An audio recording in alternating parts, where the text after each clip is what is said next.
नमस्ते मित्रों, मैं Pallavi Harshvardhan Antadi, psychiatric social worker. मैं इस फील्ड में 40 साल से हूँ। बच्चों के साथ 3 से 5 साल के बच्चों के साथ मैं 25 सालों तक मैंने काम किया है और 1000 बच्चों की केस स्टडी करके मैंने एक किताब भी लिखी है। हमारा 1000 मानस संतान मीन्स मेरे 1000 मानस संतान, माइंड चाइल्ड। और वो ट्रांसलेशन भी हो गया है और इंग्लिश में वो पब्लिश होने जा रही है होपफुली। पेरेंटिंग और guidance at the various stages of life, दो के बारे में मैंने यूट्यूब पर पेरेंटिंग के बारे में मैंने बहुत टॉक दी है और उसमें बच्चों का सेपरेशन फेज, पहली बार जब स्कूल भेज रहे हो तब घर में क्या उसको सिखाना चाहिए, फिर उसकी जो खाने की जो हैबिट्स है वो, फिर उसको डेली रूटीन के लिए जो प्रॉब्लम हो रहे हैं, फिर चाइल्ड्स प्ले, फिर उसके पर्सनालिटी प्रॉब्लम, सब चीज़ों को मैंने बहुत डिटेल में डिस्कस किया है और उसकी टॉक मैंने गुजराती में दी है। अगर रिस्पॉन्स अच्छा होगा तो मैं हिंदी में भी दे दूंगी। Guidance at the various stages of life में मैंने प्रशंसा, मुझे कोई समझता नहीं, no time, except the person as he is, ऐसे सब टॉपिक हिंदी में भी ले लिए। आज जो मैं बात करने जा रही हूँ वो है परस्पर बातचीत, कॉन्वर्सेशन इन फैमिली, कम्युनिकेशन।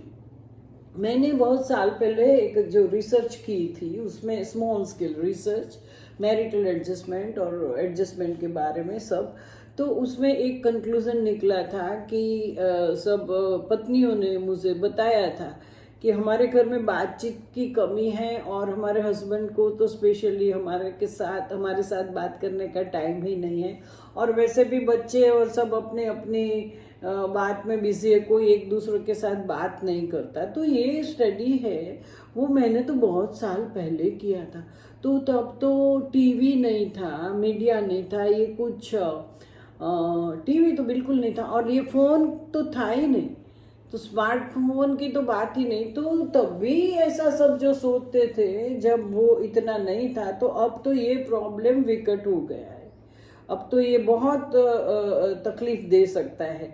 तो आज हम बातचीत करेंगे कि सब एज में बातचीत का क्या महत्व है और उसको हम कैसे कुटुंब में, परिवार में वापस ला सकते हैं, उसके क्या रास्ते हैं जिससे हम एक दूसरे के नज़दीक आए, एक दूसरे का दिल समझे, पहचाने, दिल की बात कहे, एक दूसरे सहानुभूति दिखाए एक दूसरे को, और हम साथ में ऐसा फीलिंग महसूस करें।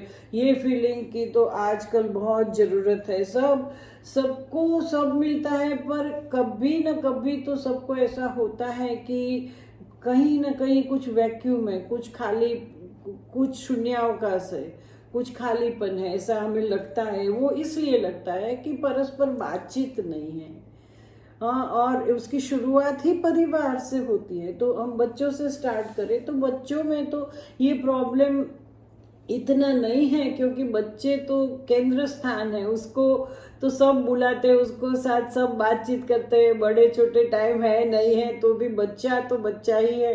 हाँ, और बच्चा तो अगर बोलता नहीं है तो भी अपने हिसाब से बातचीत कर लेता है सबके साथ, तो बच्चों के लिए प्रॉब्लम नहीं है। पर आजकल जब मम्मी और पापा दोनों और फैमिली मेंबर सब जॉब करते हैं, बाहर जाते हैं, तो कभी बच्चा अकेलापन महसूस करता है, कोई बच्चा बेबी सिटिंग में भी रखना पड़ता है थोड़े घंटे के लिए, फैमिली अरेंजमेंट सब ऐसी हो गई है।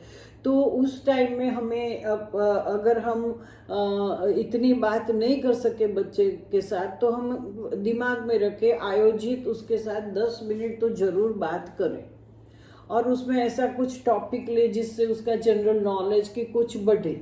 हमको उसे पढ़ाना नहीं है। जैसे मैं आपको एक एग्जांपल देती हूँ, अगर आप कुछ देखो, आप बच्चे के साथ है, आप कुछ काम कर रहे हो, आप बाल बना रहे हो, आप कुछ भी कर रहे हो, सब्जियां काट रहे हो, बैठे हो, कुछ भी, तो आप बच्चे को खाली पूछ सकते हैं कि बेटा ये पानी कहाँ से आता है, वो बोलता है नल से। फिर आप शुरू करो कि वो बारिश का जो पानी होता है वो कलेक्ट होता है, वो लार्ज स्केल पर क्लीन होता है, वो प्योरीफाई होने के बाद वो बड़े पाइप से छोटे पाइप लेकर हमारे घर में आता है।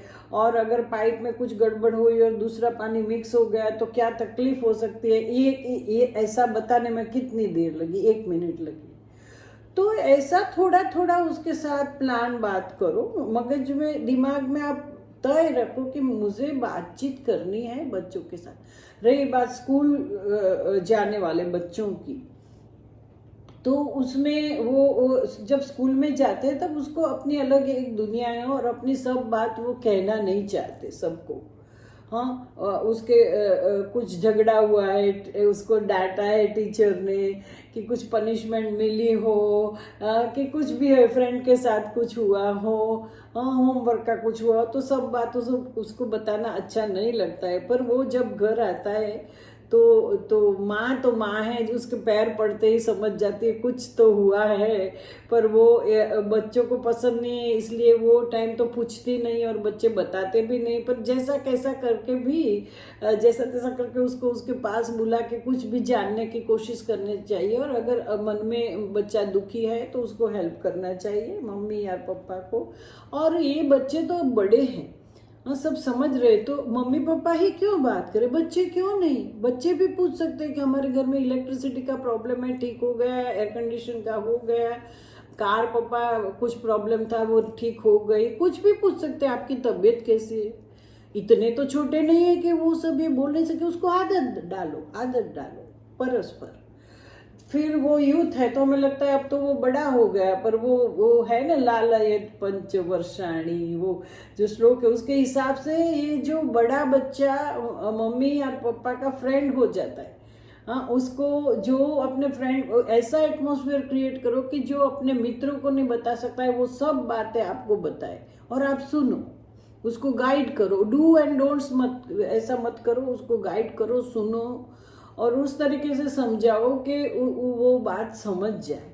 तो यूथ के लिए तो ये परस्पर कम्युनिकेशन इतना जरूरी है। मुझे याद है हम जब छोटे थे तब ऐसा तो नहीं था कि जब गेस्ट आए तब हमें सिटिंग रूम में नहीं बैठना है, ऐसा है तो हेलो कह के फिर अपने बेडरूम में चले जाना है। जब फ्रेंड्स, ऐसा पहले हेलो कहने के बाद थोड़ी देर तक तो हम बैठ के सबकी बातचीत सुन सकते थे। ऐसा नहीं था कि ये है लेडीज के लिए है, ये यूथ के लिए, ऐसा तो टाइम था इनफॉर्मल फैमिली में, परस्पर जिसका रिलेशन है, कि कभी वो आते थे, सब बैठते थे और सब बात करते थे। मैंने तो कितनी बातें ऐसी इनफॉर्मल टॉक से सबके साथ सिटिंग रूम में बैठ बैठ के, देखो जैसे कि बीमारी है, फैमिली रिलेशनशिप है, सीजन है, फेस्टिवल है, कितनी बातें हुआ करती थी, उसमें कितना जानने को मिला है। तो ये आप कुछ ऐसा एटमॉस्फेयर करो। हाँ, रही बात हस्बैंड एंड वाइफ की, उसका तो कंक्लूजन था ही कि बातचीत कम होती। तो देखो क्या है कि लेडीज, डॉटर, मम्मी, सबको क्या आदत होती है, जो बताते हैं वो बहुत डिटेल में बताते हैं। तो क्या होता है कि ये स्वभाव पुरुषों में है नहीं, हाँ, बच्चों में है नहीं, बेटे में है नहीं, हस्बैंड में है नहीं। हाँ, तो ऐसा जो मेल है उसको ये इतना डिटेल में सुनने की इच्छा नहीं होती। अगर एक आपको बताऊं, अगर फ्लावर वास टूट गया तो कैसे टूटा, कैसे अपना दुपट्टा उसमें फंस गया, कैसे निकला, वो प्रूव करना चाहती कि वो एक्सीडेंट था।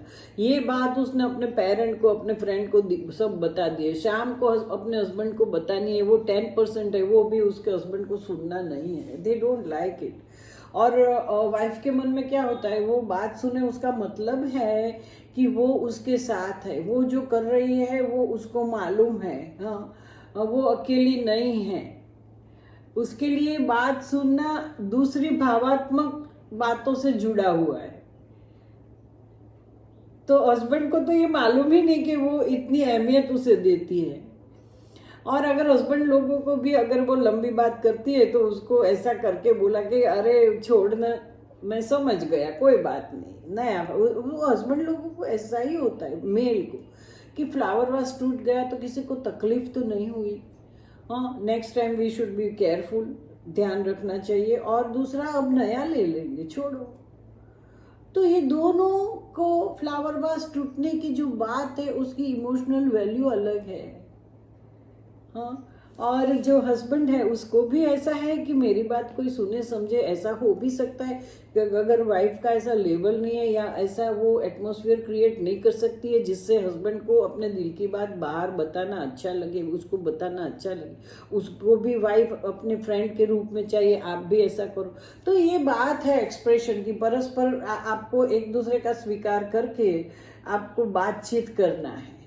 हाँ, तो ये तो बहुत जरूरी। खाली ये सब व्हाट्सएप की बात से या ऐसा फोन से सब नहीं पूरा होता। ये तो बेसिक, ये घर से शुरू होता है, तो वो तो आपको करना ही है। फिर हमारे मम्मी पापा या ग्रैंड पेरेंट का सवाल ऑफ माय एज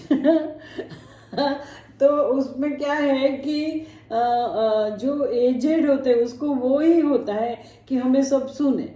तो ऐसी आदत डालना चाहिए बच्चों को, हमें भी जाके वो फिजिकली मेंटली ऐसे फेज से गुजर रहे हैं और कई कई बीमारी कौन सी ऐसी भी हो सकती है जो उसमें असाध्य है, अच्छा नहीं भी हो सकता है। तो हमें अपने ग्रैंड पेरेंट के पास जाकर पूछना है कैसे हो, थोड़ी मजाक मस्ती करना है, उसको पुराने दिनों की याद दिलाना है, कोई गीत गाना है, ऐसा करके उसको खुशी में रखना है। एट द सेम टाइम वो जो ग्रैंड पेरेंट है, मम्मी पापा है, उसको अपनी एज के हिसाब से, इंस्पाइट ऑफ देयर हेल्थ, कैसे भी हेल्थ हो, अपनी एज के हिसाब से उसको क्या करना है कि ऐसे एटमॉस्फेयर, ऐसा वातावरण पैदा करना है कि बड़े बच्चे सब दौड़ के आए, उसकी एडवाइस ले, उसके साथ बैठे, उसको सुकून मिले। मुझे तो मेरे दादी के पास, कि मेरे इन लॉज के पास, मेरी सास के पास, जो बड़े होते उसके पास बैठ के बात करने में बड़ा सुकून मिलता था। वो भी ऐसा एक्सेप्ट करते थे।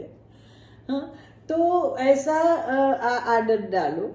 हाँ, फ्रेंड के साथ भी ऐसा है कि बातचीत करना बहुत जरूरी है। तो सवाल क्या है? सवाल वो है कि आपकी अभिव्यक्ति का है, एक्सप्रेशन का है, आपको बोलना है, प्लान करना है। मुझे याद है डाइनिंग टेबल पर बैठ के, या वो जो झूला था, झूला होता है सब घर में, वो झूले पे बैठ के इतनी बात डिस्कस हो जाते थे, right from politics to engagement to festival, कुछ भी पिकनिक में जाना हो, कुछ भी 2 मिनट में तय हो जाता था।